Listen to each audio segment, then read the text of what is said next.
नमस्कार. तू ही रे माझा मितवा ह्या सिरियलमध्ये आज आपण पाहत आहोत. अर्णव हा जमिनीवर झोपायचं ठरवतो. त्याचं कारण म्हणजे तो म्हणू लागतो की माझी ताई जमिनीवर झोपते, ती कशी तिचे दिवस काढत आहे, मग मी एवढे सुख कसे भोगू, मला नाही ताईशिवाय करमत, मी ताईसारखंच जमिनीवर झोपणार, असा हट्ट करत अर्णव झोपतो. तर ईश्वरी त्याच्या बाजूला स्वतःचं अंथरूण टाकते जमिनीवरती. त्यावेळेला तो म्हणतो, मी काही लोळत नाही, तू माझ्यासाठी कशाला अंथरूण वाढवते. तर ती म्हणते, हे तुमच्यासाठी नाही, हे मी माझ्यासाठी घालत आहे. आणि नवरा खाली जमिनीवर झोपला आहे आणि मी मस्त पलंगावर झोपायचं, हे मलाही पटत नाही. जिथे माझे मिस्टर तिथंच मी, असं म्हणत ईश्वरीही स्वतःचं अंथरूण जमिनीवर त्याच्या बाजूला घालते आणि तिथे जाऊन मग झोपण्याचा प्रयत्न करते. पण तिला काही केला झोप येत नसते. तर अर्णवही त्यालाही झोप येत नसते, तोही चुळबुळ चुळबुळ करतच असतो. इथे अर्णव ईश्वरीला, डोळे बंद कर, माझ्याकडे एकटक का पाहत आहेस, असं विचारू लागतो. तर ती म्हणते, तुमच्याकडे नाही पाहणार तो बघणार कोणाकडे, तुम्ही माझ्यासमोर आहात म्हणून तुमच्याकडे पाहत आहे. इथे अर्णव म्हणतो की मी दुसऱ्याच बाजूला वळून झोपतो. तर तो स्वतःची कूस बदलण्याचा प्रयत्न करत असताना हात लचकला आहे म्हणून मला त्या बाजूला झोपता येत नाही, म्हणून मी ह्या बाजूला तोंड करून झोपतो, पण तू डोळे बंद कर. तर ती म्हणते, नाही येते मला झोप. तर तो तिला म्हणू लागतो, थांब, मी अंगाई गीत गातो. आणि त्याची गायलेली अंगाई ऐकून लगेचच ईश्वरी त्याला म्हणू लागते, थांबा थांबा थांबा, ही असली अंगाई आत्ता तरी गाऊ नका, म्हणजे जी झोप येणार आहे तीही येणार नाही आणि कितीतरी वर्षही झोप येणार नाही, अशी परिस्थिती होऊन जाईल तुमच्या अंगाई ऐकल्यानंतर, असं म्हणत ती हसत असते. आणि अर्णव तिच्याकडे रागारागाने पाहू लागतो. आणि मग ती म्हणते की तुम्ही अंगाई गीत गाऊ नका, मी झोपत आहे, असं म्हणत ती गाढ झोपी जाते. तिच्याकडे अर्णव निहाळून पाहू लागतो. एकदम निरागस बाळासारखी झोपलेली तिला पाहून तो स्वतःच मनाला विचारू लागतो की ही शांत कशी झोपत आहे ना, आपल्याला यायला हवी. पण इतका प्रयत्न करूनही त्याला झोप येत नसते. त्याच्या डोळ्यांसमोर त्याची ताई दिसत असते आणि ते लहानपणीचे क्षणही त्याच्या डोळ्यांसमोरून काही जाईनासे होतात. बघता बघता अर्धी रात्र उलटून जाते, पण काही गेल्या त्याला झोपच येत नसते. इकडे काही वेगळी अवस्था अंजलीचीही नाही. अंजलीला एवढ्या सुखांची सवय, तिला हे चाळीतलं जीवन, मच्छरांचे गुणगुण, न फॅन, गरमीमुळे तिला झोपही येत नसते. तिचाही जीव कासवीस होत असतो, त्यात नवराही घरी नाही. इथे अर्णव मात्र लहानपणच्या गोष्टी आठवू लागतो, ज्यामध्ये आईसोबत खेळणं आठवतं, ताईसोबतची मस्ती आठवते, ताईला कसं चिडवायचो, आई कशी रागवायची, ते प्रत्येक क्षण आठवून इमोशनल होत असतो अर्णव. आणि आपल्या ताईशिवाय आपण काहीच नाही असा विचार करू लागतो. आईनंतर तर ताईच तर मेन होती. आता ताई पण रागी भरलीमुळे तीही काही त्याच्याजवळ नाही, त्याच्यामुळे त्याला तिची आठवण येत असते. तिची आठवण काढत तो बसलेला असतो. त्याची ही रात्र अशीच जागी राहूनच गेलेली असते. इकडे अवस्था आपल्या अंजलीचीही योग्य तशीच असते, तिलाही झोप येत नसते. नवऱ्याला फोन लावा तर तो फोन स्विच ऑफ येत असतो. आईचा फोटो जवळ घेऊन तीही झोपण्याचा प्रयत्न करत असते. तिला आईसोबतचे लहानपणचे क्षण आठवत असतात. तीही सगळ्यांना मिस करते, पण नवऱ्याच्या स्वाभिमानाखातर ती आता सगळ्यांपासून वेगळी आहे. इकडे हा नालायक मस्त मोबाईल बंद करून जिच्याकडनं पैसे घेतले तिच्या रात्री छान सजवून देत आहे. तिच्यासोबत मस्त एन्जॉयमेंट त्याची चालली आहे. प्रत्येक क्षण तो मस्त आनंदात जगत आहे. इकडे मात्र सकाळ झाली तरीही राकेश आला नाही. ह्या काळजीपोटी त्याची बायको फोन लावते, पण फोन स्विच ऑफ येतो. मग स्वतःची आवराआवर करते, येतीलच थोड्या वेळात असा विचार करत असते. फोन तर बंदच येत असतो. त्यातच वॉचमॅन तिला फोन करून सांगतो, ताई, आमच्या चाळीमध्ये ना सोमवारचं पाणी येत नाही, तर आपल्याला बाहेरच्या सार्वजनिक नळावरनं पाणी आणावं लागतं. हे ऐकल्यानंतर ती म्हणू लागते की अरे बापरे, आता राजेश तर घरीच नाही, रात्रभर घरी आलेले नाही, कुठे गेले काही माहीत पण नाही. तर तो म्हणू लागतो, मी पण घरी नाही, माझी बायको पण कामाला गेली आहे. त्यालाही टेन्शन आलेलं असतं की काय करावा, मदत कशी करावी ताईची. पण ताई म्हणते, इट्स ओके, तुम्ही मला फक्त सांगा कुठे भरायचं, मी जाऊन जेमतेम स्वतःला पाणी पिण्यापुरतं तर पाणी आणतेच, असं म्हणत ती पाणी भरायला जाणार. हे ऐकल्यानंतर वॉचमॅनला टेन्शन आलेलं असतं. पण आता इथे अंजली निघालेली असते 2 हांडे कळशी घेऊन पाणी भरण्यासाठी सार्वजनिक नळावर चाळीच्या. आणि आपल्याला रोजच्या नित्यकर्मासाठी पाणी तर गरजेचं आहे, मग ते भरावेच लागेल. दुसरीकडे आपण हे पाहूया की क्लाउड किचनवरती जेव्हा ईश्वरीची आई काम करत असते, तिथे पत्रकार एक व्यक्ती असतो जो स्केच बनवतो, तो आलेला असतो. कारण इथे ना ईश्वरीच्या आईला स्केच बनवायचं असतं आणि तिच्या नवऱ्याच्या ओळखीच्या स्केच आर्टिस्टला बोलवलेलं असतं तिथे. तर तिथे ते आता स्केच बनवून देणार जसं हवं तसं. फक्त वर्णन आता इथे सुप्रियाला करायचं असतं. सुप्रिया मग कम्प्युटरच्या मदतीवर इथे जसे म्हणणे तसे डोळे, आयब्रोज सगळं काही तयार करून त्यांना सांगत असते, ते तयार करत असतात. त्यानुसार ते स्केच घडत असतं. त्या सगळ्या खोल गोष्टी तो तिला विचारत असतो, ती सांगत असते. स्केच आर्टिस्ट छान प्रकारे तसं ड्रॉइंगही करतच जातात.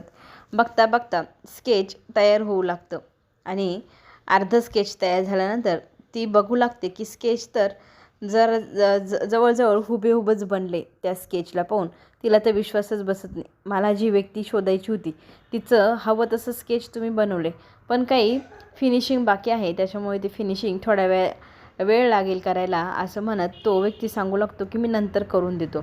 पण इथे आपल्या सुप्रियालाही घरून फोन आलेला असतो, गॅसची टाकी येणार असते, त्याच्यामुळे तिला घरी जावं लागत असतं. घरी कोणीही नाही. तर स्केच आर्टिस्ट म्हणतो की 2 तासांनी स्केच पूर्ण तयार होईल, तर तुम्ही माझ्या दुकानावरती ते घ्यायला या. तर ती म्हणते ओके, मी 2 तासांनी, मी नाही आले तर माझ्या मुलीला पाठवेल असं सांगून मग तो स्केच आर्टिस्ट निघून गेलेला असतो. इथे ईश्वरीची आई ईश्वरीला फोन करून सांगू लागते की बाबांची एक युक्ती कामं आली. आपण स्केच आर्टिस्ट शोधत होतो, त्यांनी एक स्केच आर्टिस्ट आपल्याला अवेलेबल करून दिला.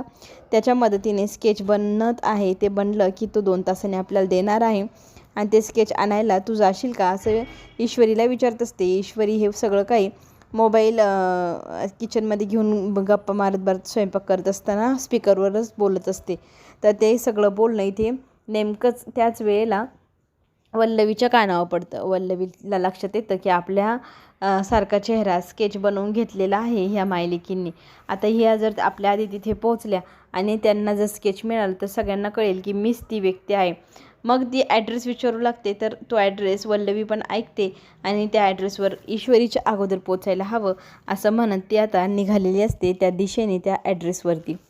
इकडे मात्र चाळीमध्ये भांडणं चालू असतात पाणी भरण्यावरून. अंजलीला तर ह्या गोष्टींची सवय नाही, चाळीतल्या बायकांना रोजचंच असतं. तर चाळीतली एक बाई म्हणते की तू तर प्रेग्नेंट दिसते, मग तू एवढे भांडे कसे भरशील. तर इथे अंजली सांगते मला सवय नाही पण प्रयत्न करते. तर ती बाई म्हणते तुझी मिस्टर नाही का तुझ्यासोबत. तर ती सांगू लागते त्यांना कामानिमित्त अर्जंट बाहेर जावं लागलं, नाही तर तेच आले असते. पण आता गरजेपुरतं पाणी तर भरावं लागेल. पण बाकीच्या बायका चाळीतल्या फार डॅम्बिस, त्यांना नेहमीप्रमाणे भांडत असतात नळावरती. आता इथे वॉचमॅन अर्णव आणि ईश्वरीला पाहतो आणि अंजलीताईची खबर देण्यासाठी त्यांच्याजवळ जाऊन सांगू लागतो की राकेश रात्रभर घरी आलेला नाही आणि आपल्या ताईंना आता चाळीत सोमवारी पाणी येत नाही नळाला, तर बाहेर चाळीमध्ये सार्वजनिक नळावर पाणी भरायला जावं लागणार आहे. हे ऐकल्यानंतर ईश्वरी आणि अर्णवला टेन्शन येतं. आपण मदतीला जायला हवं असं म्हणत लगेचच ईश्वरी आणि अर्णव दोघीजणी त्या ठिकाणी जायला निघतात. इकडे चाळीमध्ये भांडणं वाढतच चाललेली असतात. आता अंजलीच्या पाठीमागची बाई लगेचच पुढे जाऊन हंडा भरू लागते. तर अंजली तिला म्हणू लागते की माझा नंबर आहे तर तुम्ही कसं पाणी भरताय.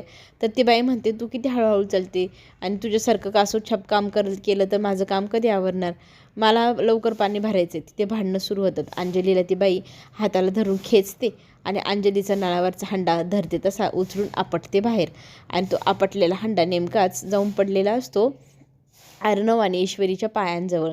त्या बाईचा तो तोरा, तिचा तो रुबाब, तिचं ते बघणं बोलणं, एकदम अख्ख्या चाळीतल्या बायका तिला घाबरतात अशी ती बाई. आणि आता ईश्वरीने हे सगळं पाहिलेलं असतं. तर ईश्वरी म्हणते आता या बाईला इंदोरी झटका दाखवायलाच लागल, फारच शानी समजते स्वतःला असं म्हणत इथे आता ईश्वरीने कमरेला चांगला पदर खोचलेला असतो आणि हंडा घेऊन निघालेली असती त्या नळाकडे. त्या नळावरती जाऊन त्या बाईची ती बादली धरते आणि फेकते आणि मग स्वतःचा हा हंडा तिथे लावते. तर ती बाई इथे हातापायी करू लागते ईश्वरीसोबत. तर ईश्वरी पण अशी कमी काही नाही, तीही काय करते त्या बाईला धरते, तिचा हात मुरगळत पिळत तिलाही चांगलाच इंदोरी झटका देते. त्या बाईची चांगली धुलाई झाल्यानंतर ती जरा वठणीवर येते आणि ती मला सोडा, मला माफ करा म्हणून माफी मागू लागते आणि चुकीचं वागणी केली म्हणून ईश्वरी तिला बोल लावत असते. पुढच्या वेळेला जर कुणाशी असं वागलं तर तुझं तंगडं मोडून तुझ्या हातात देईल, वाटलं काय तुला दिसत नाही माझी नणंद इथे प्रेग्नेंट आहे, त्यांची काळजी घ्यायला हवी, वरतून तू त्यांनाच धक्काबुक्की करतेस, जास्त शानी समजते का स्वतःला असं म्हणत चांगला धडा त्या बाईला तिने शिकवलेला असतो. आणि चाळीतल्या प्रत्येक बाईला सांगून ठेवलेलं असतं इथून पुढे जोपर्यंत माझी नणंद इथे आहे तोपर्यंत जर तिला कोणी बोट जरी लावलं, तिच्या तब्येतीशी काही कमी जास्त केलं तर तुमची गाठ माझ्याशी आहे. असं म्हणत आता ती सगळ्या बायकांना धमकावून ठेवते. माझ्या ताईंना मदत करायची, कोणीही तिला त्रास दिलेला नाही, मला सहन होणार नाही आणि नळाला सगळ्यात पहिले पाणी आल्यानंतर नंबर फक्त माझ्या ताईंचाच असणार, असं धमकी दिल्यानंतर चाळीतल्या बायका हो हो माफ करा म्हणत अंजली ताईंना आता मदत करायचं असं बोलू लागतात. तर इथे अर्णव सगळ्या बायकांची माझ्या बायकोच्या वतीने माफी मागतो. ती जरा जास्तच चिडली असं म्हणत त्या बायकांची एकदम सौजन्यपणे माफी मागतो. अंजली हंडे भरून देण्यासाठी तयार असते, पण अर्णवने नाही न्यायचे असं ठरवते. पण अर्णव म्हणतो हे सगळं मी माझ्या भाचीसाठी करत आहे, येणाऱ्या भाच्यासाठी करतोय, ते मला करू दे, जास्त हट्टीपणा करू नको असं म्हणत ताईच्या हंडे तो स्वतः उचलून मग आता चाळीतल्या घरामध्ये नेऊ लागतो. त्याच्या मागे मागे ईश्वरी आणि अंजलीही मागे मागे येते. आता दाराजवळ येऊन अंजली थांब म्हणते आणि ती म्हणते की माझ्या घरामध्ये तू पाय ठेवायचं नाही आणि कळकमळकं जरी असलं तर ते माझ्या हक्काचं घर आहे, माझ्या नवऱ्याच्या कष्टाचं फळ आहे आणि आमच्या घरात तू यायचं नाही, कारण तुझ्या घरात माझ्या नवऱ्याचा खूप अपमान केलेला आहे, जेवढा झाला तेवढा पुरेसा आहे असं म्हणत आता अर्णवला ती दारातच उभी करते. पण अर्णव तिला म्हणतो तुझा हट्टीपणा तुझ्याजवळ ठेव असं म्हणत तो हंडा घेऊन घरामध्ये जातो. इथे ईश्वरी ताईला समजवण्याचा प्रयत्न करते, पण ताई काही केलं ऐकायला तयार नाही. तिने ठरवलं आहे की मी स्वाभिमानपणे स्वतः एकटी राहणार, कुणाची मदत घेणार नाही असं म्हणत ते आता अर्णव आणि ईश्वरीला सांगू लागते की माझ्या घरातून इथून निघून जा, मला कसल्याही प्रकारची मदत तुम्ही करण्याचा प्रयत्नही करू नका असं म्हणत ती घरात जाते आणि घरात जाऊन दरवाजा बंद करून घेते.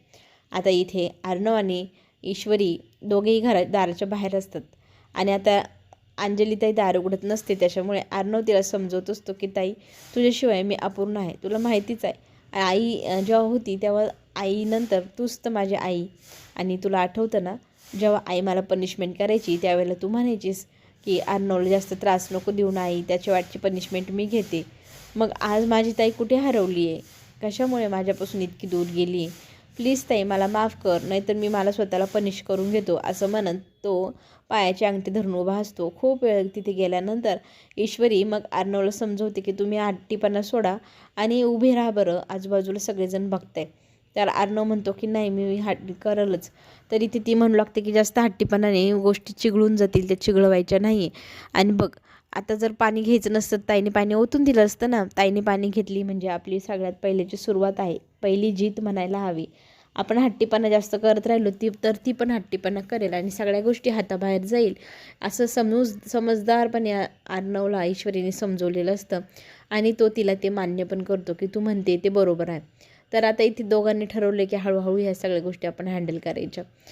आता अर्णव घरी चिडचिड करत असतो, जेवत नाही, तर ईश्वरी त्याच्यावर चिडते की सगळं मीच करायचं, सगळं मीच पाहायचं आणि तो तिला म्हणू लागतो की घरातले कामं करताना तू चिडचिड करतेस ना, करू नको, शांत राहा, चिडचिड केल्याने प्रश्न सुटणार नाही. तर ती म्हणते मलाही हेच म्हणायचे, चिडचिड केल्याने प्रश्न सुटणार नाही, तसंच आपण पण संयमाने घ्यायला हवी आणि एक ना एक दिवस आपण अंजलीताईच्या बाबतीत जीत मिळवू म्हणजे मिळवू असं म्हणत ती अर्णव समोर हात करते आणि दोघंजण एकमेकांना आपण नक्की जिंकू असं म्हणत हात मिळवतात. आता मिशन अंजलीताई सुरू. चला तर मग पुन्हा